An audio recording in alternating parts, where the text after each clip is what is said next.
নানা আয়োজনে উদযাপিত হচ্ছে ভারতের ৭৮তম স্বাধীনতা দিবস।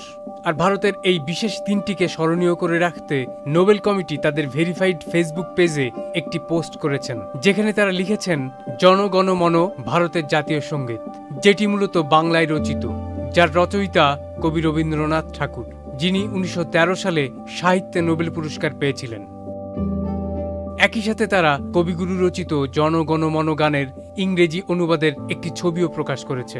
বাংলাদেশের জাতীয় সঙ্গীতের রচয়িতা কবিগুরু রবীন্দ্রনাথ ঠাকুর একই সাথে ভারতের জাতীয় সঙ্গীত জন গণ মনেরও রচয়িতা, যিনি ভারতের প্রথম নোবেল পুরস্কার বিজয়ী। জন গণ মন গানটি রবীন্দ্রনাথ ঠাকুর রচনা করেন ১৯১১ সালের ১১ ডিসেম্বর। গানটি কবির স্বরবিতান গ্রন্থের ১৬ নম্বর খণ্ডের ১৮০ পাতায় রয়েছে।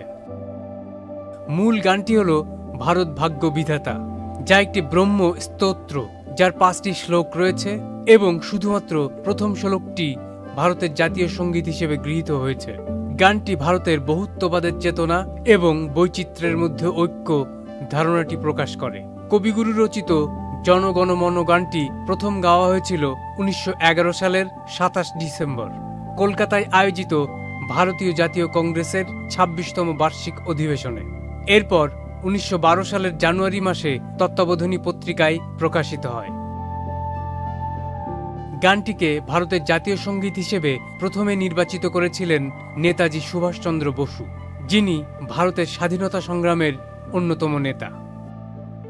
১৯৪৭ সালে ভারত ব্রিটিশদের কাছ থেকে স্বাধীন হওয়ার পর জাতিসংঘের একটি অনুষ্ঠানে বাজানোর জন্য ভারতীয় প্রতিনিধিদের কাছে জাতীয় সঙ্গীতের একটি রেকর্ড চাওয়া হয়।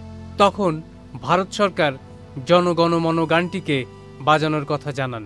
পরে ১৯৫০ সালের ২৪ জানুয়ারি জন গণ মন গানকেই ভারতের গণপরিষদে ভারতের জাতীয় সঙ্গীত হিসেবে গ্রহণ করা হয়।